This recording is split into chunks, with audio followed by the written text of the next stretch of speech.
Well, it's nice to see you. I don't like waiting so long for a guy that's not that big a star.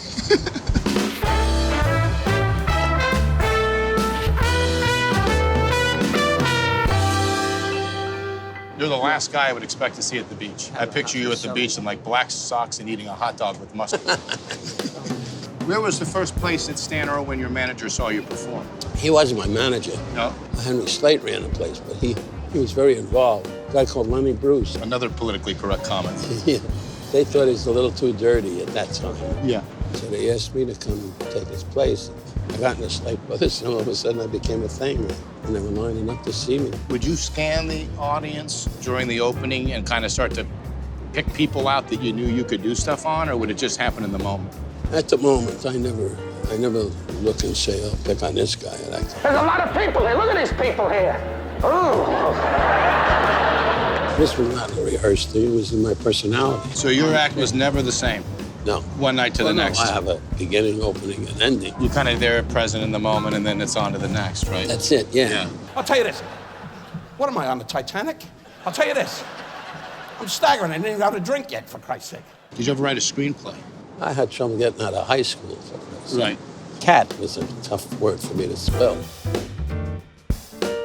Was your dad proud of you? Was he supportive, or was he Yeah, critical? he was a lovely guy. He was, another word, kibitzer? Yeah. Very warm. And, My dad was a salesman. Yeah. We used to go to the racetrack when I was a kid. We played tag near the finish line. You know, all the kids who'd go with their parents. yeah. Father's Day, we'd go to the racetrack. But he never bet what he couldn't afford to lose, but he just liked to play the horses. Sounds like my father. Your father the same way? Yeah. How about you? Did you play the No, cards I or the never ponies? I never gambled. They told me, you don't gamble, you're not going to work in Vegas. You never gambled a little bit? No. No blackjack? No. No roulette? None of that. Got it. I was a real monk.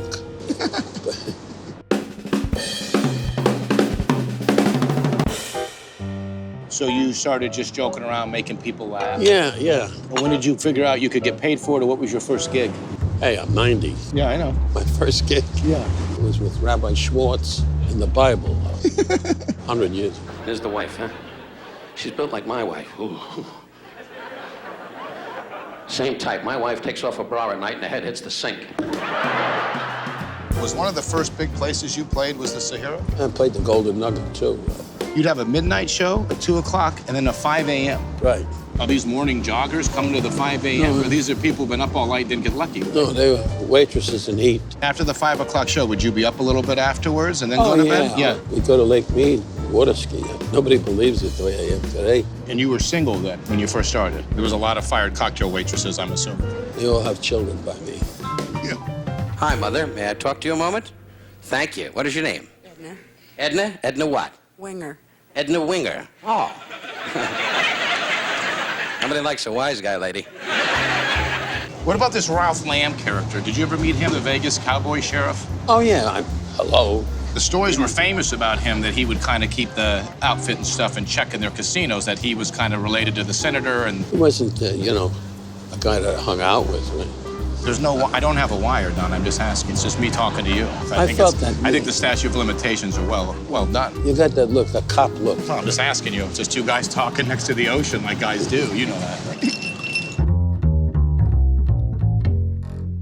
So there was a great music scene going on with the Rat Pack in Vegas. There was a great stand-up scene, right? How did you guys get to know each other, become friends? The whole secret with me, rest his soul, was Sinatra. He was a great friend.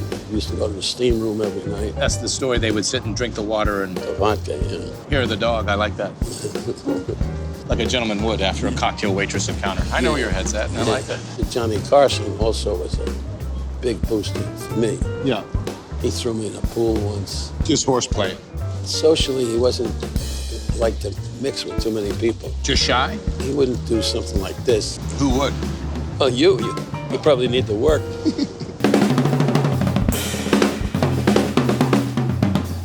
You guys came from a different time. There was a depression. There was real problems.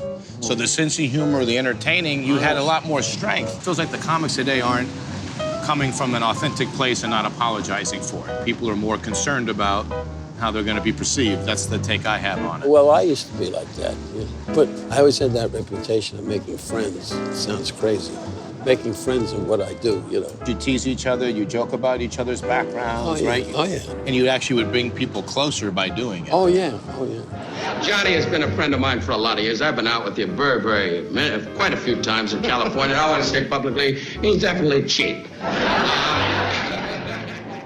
I was with my friends. We would always make fun of the stuff that whatever you were most insecure about, and that's how you know, was more Absolutely. of the bond. Some salmon? Toro. Okay, terrific. Well, look at that. That salmon looks wild. I love eating sushi when I'm close to the ocean. It makes me feel powerful, you know what I mean? Where were you from originally? I'm from outside of Chicago. I'm going to guess you're about 55? 46. Pretty good, yeah. Pretty good. You only missed it by a decade. I'm glad that we did meet, Doc, because I could have sworn I said the First time was at Danny Jansen's with the Oscars. You were so nice to me. This wasn't that far after Swingers and that. You pulled me in and you said, hey, I really enjoy watching you. You were so kind to me. So I was expecting you to take a shot, but you were actually so kind of encouraging, and I really appreciated that. I have very few people that say an enemy. I don't have a guy that walks around and says, that son of a bitch. Right. But you're not looking for that. No. You're looking to, you accept people where they're at, right? That's right. Right. I do. Thanks for being so generous with, this is on his, as always. Yeah, you know how he does it. He loves to, he insists on it. He wants to keep a tab open for me for whenever I come in or whatever. That's fine, too. He loves that. Great to see you, pal. You're tremendous. Good luck. No, I used to go to Vegas when I wasn't even old enough to play cards. When I first moved out here at 18, I saw Sinatra play at Bally's Casino, actually, one time. That was always kind of the golden age, Don's age, and so it was fun to get a chance to sit with him and talk about that experience and what that was like early on. I feel like I missed the opportunity to ask him about a reverse mortgage, or maybe there'd be some money in that for him. I don't have an AARP card, but I'm excited for the people that do. I'm excited that we could provide this quality of entertainment to you guys. Tomorrow's a new day, right? There's always something exciting to look forward to, right? You haven't seen it all before, so it should be a lot of fun.